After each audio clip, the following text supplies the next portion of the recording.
വിശുദ്ധ മർക്കോസ് എഴുതിയ സുവിശേഷം അധ്യായം 14. യേശുവിനെ വധിക്കാൻ ആലോചന. പെസഹായ്ക്കും പുളിപ്പില്ലാത്ത അപ്പത്തിൻ്റെ തിരുനാളിനും 2 ദിവസമേ ഉണ്ടായിരുന്നുള്ളൂ. യേശുവിനെ ചതിവിൽ പിടികൂടി വധിക്കേണ്ടത് എങ്ങനെയെന്ന് പ്രധാന പുരോഹിതന്മാരും നിയമജ്ഞരും ആലോചിച്ചുകൊണ്ടിരുന്നു. അവർ പറഞ്ഞു, തിരുനാളിൽ വേണ്ട, ജനങ്ങൾ ബഹളമുണ്ടാക്കും. ബഥാനിയായിലെ തൈലാഭിഷേകം.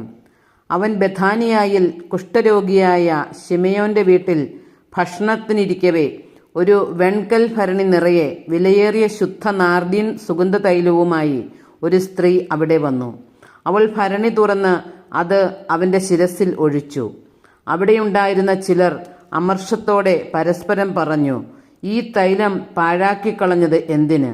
ഇത് 300-ലധികം ദനാറയ്ക്ക് വിറ്റ് ദരിദ്രർക്ക് കൊടുക്കാമായിരുന്നല്ലോ.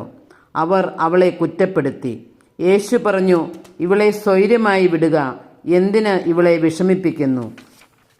ഇവൾ എനിക്ക് വേണ്ടി ഒരു നല്ല കാര്യം ചെയ്തിരിക്കുന്നു. ദരിദ്രർ എപ്പോഴും നിങ്ങളോടുകൂടെയുണ്ട്. എപ്പോൾ വേണമെങ്കിലും അവർക്ക് നന്മ ചെയ്യാൻ സാധിക്കും. ഞാനാകട്ടെ എപ്പോഴും നിങ്ങളോടുകൂടെ ഉണ്ടായിരിക്കുകയില്ല. ഇവൾക്ക് സാധിക്കുന്നത് ഇവൾ ചെയ്തു. എൻ്റെ സംസ്കാരത്തിന് വേണ്ടി ഇവൾ എൻ്റെ ശരീരം മുൻകൂട്ടി തൈലം പൂശുകയാണ് ചെയ്തത്.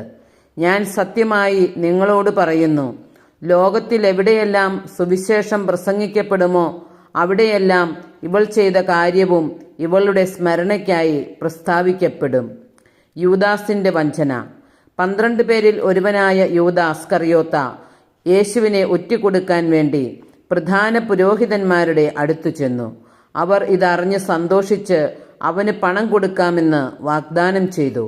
അങ്ങനെ അവനെ എങ്ങനെ ഒറ്റിക്കൊടുക്കാമെന്ന് വിചാരിച്ച് അവൻ അവസരം പാർത്തിരുന്നു. പെസഹ ആചരിക്കുന്നു. പെസഹ ബലി അർപ്പിക്കുന്ന പുളിപ്പില്ലാത്ത അപ്പത്തിൻ്റെ 1-ാം ദിവസം ശിഷ്യന്മാർ യേശുവിനോട് ചോദിച്ചു, നിനക്ക് ഞങ്ങൾ എവിടെ പെസഹ ഒരുക്കണമെന്നാണ് നീ ആഗ്രഹിക്കുന്നത്? അവൻ 2 ശിഷ്യന്മാരെ അയച്ചുകൊണ്ട് പറഞ്ഞു, നിങ്ങൾ നഗരത്തിലേക്ക് ചെല്ലുക. ഒരു കുടം വെള്ളം ചുമന്നുകൊണ്ട് ഒരുവൻ നിങ്ങൾക്കെതിരെ വരും. അവനെ അനുഗമിക്കുക. അവൻ എവിടെ ചെന്ന് കയറുന്നുവോ അവിടുത്തെ ഗൃഹനാഥനോട് പറയുക, ഗുരു ചോദിക്കുന്നു, ഞാൻ എൻ്റെ ശിഷ്യന്മാരുമൊത്ത് പെസഹ ഭക്ഷിക്കുന്നതിന് എൻ്റെ വിരുന്നുശാല എവിടെയാണ്? സജ്ജീകൃതമായ ഒരു വലിയ മാളിക മുറി അവർ കാണിച്ചു തരും. അവിടെ നമുക്ക് വേണ്ടി ഒരുക്കുക. ശിഷ്യന്മാർ പുറപ്പെട്ട് നഗരത്തിലെത്തി. അവൻ പറഞ്ഞിരുന്നതുപോലെ കണ്ടു. അവർ പെസഹ ഒരുക്കി. സന്ധ്യയായപ്പോൾ അവൻ 12 പേരും ഒരുമിച്ച് വന്നു. അവർ ഭക്ഷണത്തിനിരിക്കുമ്പോൾ യേശു പറഞ്ഞു, ഞാൻ സത്യമായി നിങ്ങളോട് പറയുന്നു, എന്നോടൊപ്പം ഭക്ഷണം കഴിക്കുന്ന നിങ്ങളിൽ ഒരുവൻ എന്നെ ഒറ്റിക്കൊടുക്കും. അവർ ദുഃഖിതരായി. അത് ഞാനല്ലല്ലോ എന്ന് ഓരോരുത്തരും അവനോട് ചോദിക്കാൻ തുടങ്ങി. അവൻ പറഞ്ഞു, 12 പേരിൽ എന്നോടൊപ്പം പാത്രത്തിൽ കൈമുക്കുന്നവൻ തന്നെ. മനുഷ്യപുത്രൻ തന്നെക്കുറിച്ച് എഴുതപ്പെട്ടിരിക്കുന്നത് പോലെ പോകുന്നു. എന്നാൽ മനുഷ്യപുത്രനെ ഒറ്റിക്കൊടുക്കുന്നവന് ദുരിതം. ജനിക്കാതിരുന്നെങ്കിൽ അവന് നന്നായിരുന്നു. പുതിയ ഉടമ്പടി. അവർ ഭക്ഷിച്ചുകൊണ്ടിരുന്നപ്പോൾ യേശു അപ്പമെടുത്ത് ആശീർവദിച്ച് മുറിച്ച് അവർക്ക് നൽകിക്കൊണ്ട് അരുളിച്ചെയ്തു, ഇത് സ്വീകരിക്കുവിൻ, ഇത് എൻ്റെ ശരീരമാണ്. അനന്തരം പാനപാത്രമെടുത്ത് കൃതജ്ഞതാ സ്തോത്രം ചെയ്ത് അവർക്ക് നൽകി. എല്ലാവരും അതിൽ നിന്ന് പാനം ചെയ്തു. അവൻ അവരോട് അരുളിച്ചെയ്തു, ഇത് അനേകർക്ക് വേണ്ടി ചിന്തപ്പെടുന്നതും ഉടമ്പടിയുടേതുമായ എൻ്റെ രക്തമാണ്. സത്യമായി ഞാൻ നിങ്ങളോട് പറയുന്നു, ദൈവരാജ്യത്തിൽ ഞാൻ ഇത് നവമായി പാനം ചെയ്യുന്ന ദിവസം വരെ മുന്തിരിയുടെ ഫലത്തിൽ നിന്ന് ഇനി ഞാൻ കുടിക്കുകയില്ല. സ്തോത്രഗീതം ആലപിച്ചതിനു ശേഷം അവർ ഒലിവുമലയിലേക്ക് പോയി. പത്രോസ് ഗുരുവിനെ നിഷേധിക്കും. യേശു അവരോട് പറഞ്ഞു, നിങ്ങൾക്കെല്ലാവർക്കും ഇടർച്ചയുണ്ടാകും. ഞാൻ ഇടയനെ അടിക്കും, ആടുകൾ ചിതറിപ്പോകും എന്ന് എഴുതപ്പെട്ടിരിക്കുന്നു. ഞാൻ ഉയർപ്പിക്കപ്പെട്ടതിന് ശേഷം നിങ്ങൾക്ക് മുമ്പേ ഗലീലയിലേക്ക് പോകും. പത്രോസ് പറഞ്ഞു, എല്ലാവരും ഇടറിയാലും ഞാൻ ഇടറുകയില്ല. യേശു അവനോട് പറഞ്ഞു, സത്യമായി ഞാൻ നിന്നോട് പറയുന്നു, ഇന്ന് ഈ രാത്രിയിൽ തന്നെ കോഴി 2 പ്രാവശ്യം കൂവുന്നതിന് മുമ്പ് നീ എന്നെ 3 പ്രാവശ്യം നിഷേധിച്ചു പറയും. അവൻ തറപ്പിച്ചു പറഞ്ഞു, നിന്നോടുകൂടെ മരിക്കേണ്ടി വന്നാലും ഞാൻ നിന്നെ നിഷേധിക്കുകയില്ല. അങ്ങനെ തന്നെ എല്ലാവരും പറഞ്ഞു. ഗെത്സമനിയിൽ പ്രാർത്ഥിക്കുന്നു.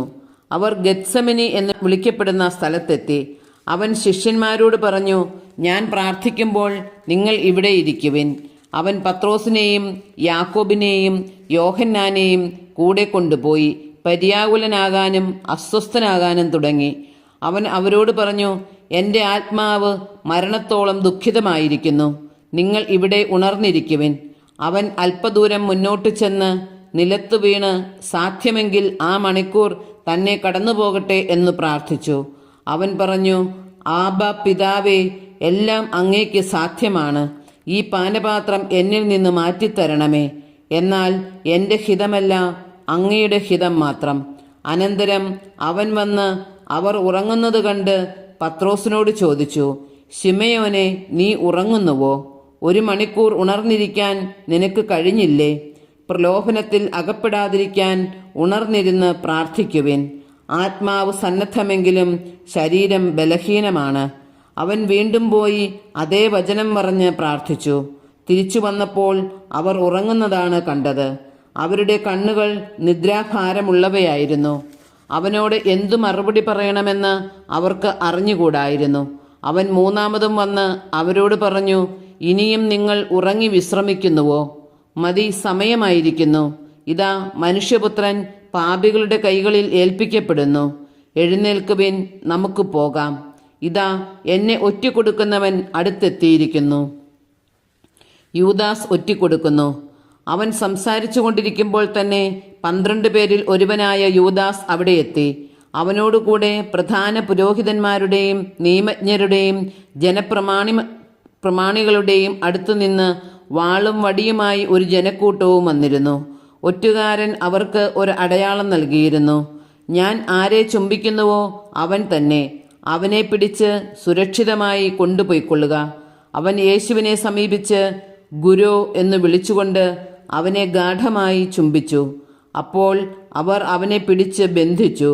സമീപത്തു നിന്നിരുന്ന ഒരുവൻ വാൾ ഊരി പ്രധാന പുരോഹിതന്റെ സേവകനെ വെട്ടി അവന്റെ ചെവി ഛേദിച്ചു കളഞ്ഞു. യേശു അവരോട് പറഞ്ഞു, കവർച്ചക്കാരനെതിരെ എന്ന പോലെ വാളും വടിയുമായി എന്നെ ബന്ധിക്കാൻ നിങ്ങൾ വന്നിരിക്കുന്നുവോ? ഞാൻ ദിവസവും ദേവാലയത്തിൽ പഠിപ്പിച്ചുകൊണ്ട് നിങ്ങളോടുകൂടെ ഉണ്ടായിരുന്നു. നിങ്ങൾ എന്നെ പിടിച്ചില്ല.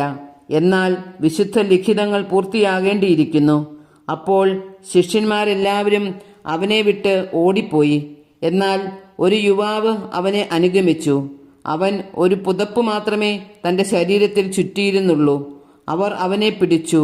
അവൻ പുതപ്പുപേക്ഷിച്ച് നഗ്നനായി ഓടിപ്പോയി. ന്യായാധിപ സംഘത്തിൻ്റെ മുമ്പിൽ അവർ യേശുവിനെ പ്രധാന പുരോഹിതന്റെ അടുത്തേക്ക് കൊണ്ടുപോയി.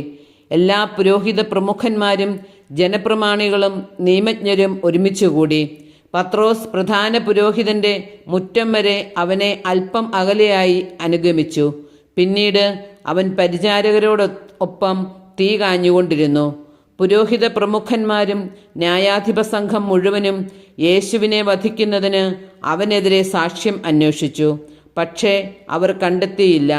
പലരും അവനെതിരെ കള്ളസാക്ഷ്യം പറഞ്ഞെങ്കിലും അവ തമ്മിൽ പൊരുത്തപ്പെട്ടില്ല. ചിലർ എഴുന്നേറ്റ് അവനെതിരെ ഇപ്രകാരം കള്ളസാക്ഷ്യം പറഞ്ഞു: കൈകൊണ്ട് പണിത ഈ ദേവാലയം ഞാൻ നശിപ്പിക്കുകയും കൈകൊണ്ട് പണിയാത്ത മറ്റൊന്ന് 3 ദിവസം കൊണ്ട് നിർമ്മിക്കുകയും ചെയ്യും എന്ന് ഇവൻ പറയുന്നത് ഞങ്ങൾ കേട്ടിട്ടുണ്ട്. ഇക്കാര്യത്തിലും അവരുടെ സാക്ഷ്യങ്ങൾ പൊരുത്തപ്പെട്ടില്ല. പ്രധാന പുരോഹിതൻ മധ്യത്തിൽ എഴുന്നേറ്റ് നിന്ന് യേശുവിനോട് ചോദിച്ചു, ഇവർ നിനക്കെതിരെ സാക്ഷ്യപ്പെടുത്തുന്നതിന് നിനക്ക് മറുപടിയൊന്നും പറയാനില്ലേ? അവൻ നിശബ്ദനായിരുന്നു, മറുപടിയൊന്നും പറഞ്ഞില്ല. പ്രധാന പുരോഹിതൻ വീണ്ടും ചോദിച്ചു, നീയാണോ വാഴ്ത്തപ്പെട്ടവന്റെ പുത്രനായ ക്രിസ്തു? യേശു പറഞ്ഞു, ഞാൻ തന്നെ. മനുഷ്യപുത്രൻ ശക്തിയുടെ വലത്തുഭാഗത്ത് ഉപവിഷ്ടനായിരിക്കുന്നതും വാനമേഘങ്ങളിൽ വരുന്നതും നിങ്ങൾ കാണും. അപ്പോൾ പ്രധാന പുരോഹിതൻ വസ്ത്രം വലിച്ചു കീറിക്കൊണ്ട് പറഞ്ഞു, ഇനി സാക്ഷികളെ കൊണ്ട് നമുക്ക് എന്താവശ്യം? ദൈവദൂഷണം നിങ്ങൾ കേട്ടുവല്ലോ. നിങ്ങൾക്ക് എന്തു തോന്നുന്നു? അവൻ മരണത്തിന് അർഹനാണെന്ന് അവരെല്ലാവരും വിധിച്ചു. ചിലർ അവനെ തുപ്പാനും അവൻ്റെ മുഖം മൂടിക്കെട്ടി മുഷ്ടി കൊണ്ട് ഇടിക്കാനും നീ പ്രവചിക്കുക എന്ന് അവനോട് പറയാനും തുടങ്ങി. ഭൃത്യന്മാർ അവൻ്റെ ചെകിട്ടത്തടിച്ചു. പത്രോസ് തള്ളിപ്പറയുന്നു. പത്രോസ് താഴെ മുറ്റത്തിരിക്കുമ്പോൾ പ്രധാന പുരോഹിതന്റെ പരിചാരികമാരിൽ ഒരുവൾ വന്ന് അവൻ തീ കാഞ്ഞുകൊണ്ടിരിക്കുന്നത് കണ്ട് അവനെ നോക്കി പറഞ്ഞു, നീയും നസ്രായനായ യേശുവിൻ്റെ കൂടെ ആയിരുന്നല്ലോ. അവനാകട്ടെ, നീ പറയുന്നത് എന്തെന്ന് ഞാൻ അറിയുന്നില്ല, എനിക്ക് മനസ്സിലാകുന്നുമില്ല എന്ന് നിഷേധിച്ചു പറഞ്ഞു. പിന്നെ അവൻ പുറത്ത് പടിവാതിൽക്കലേക്ക് പോയി. ആ പരിചാരിക അവനെ പിന്നെയും കണ്ടപ്പോൾ അടുത്തു നിന്നവരോട് പറഞ്ഞു, ഇവൻ അവരിൽ ഒരുവനാണ്. അവൻ വീണ്ടും അത് നിഷേധിച്ചു. അല്പം കഴിഞ്ഞപ്പോൾ അടുത്തു നിന്നവർ പത്രോസിനോട് പറഞ്ഞു, നിശ്ചയമായും നീ അവരിൽ ഒരുവനാണ്. നീയും ഗലീലിയക്കാരനാണല്ലോ. നിങ്ങൾ പറയുന്ന ആ മനുഷ്യനെ ഞാൻ അറിയുന്നില്ല എന്ന് പറഞ്ഞ് അവൻ ശപിക്കാനും ആണയിടുവാനും തുടങ്ങി. ഉടൻ തന്നെ കോഴി 2-ാം പ്രാവശ്യം കൂവി. കോഴി 2 പ്രാവശ്യം കൂവുന്നതിന് മുമ്പ് നീ 3 പ്രാവശ്യം എന്നെ നിഷേധിക്കുമെന്ന് യേശു പറഞ്ഞ വാക്ക് അപ്പോൾ പത്രോസ് ഓർമ്മിച്ചു. അവൻ ഉള്ളുരുകി കരഞ്ഞു.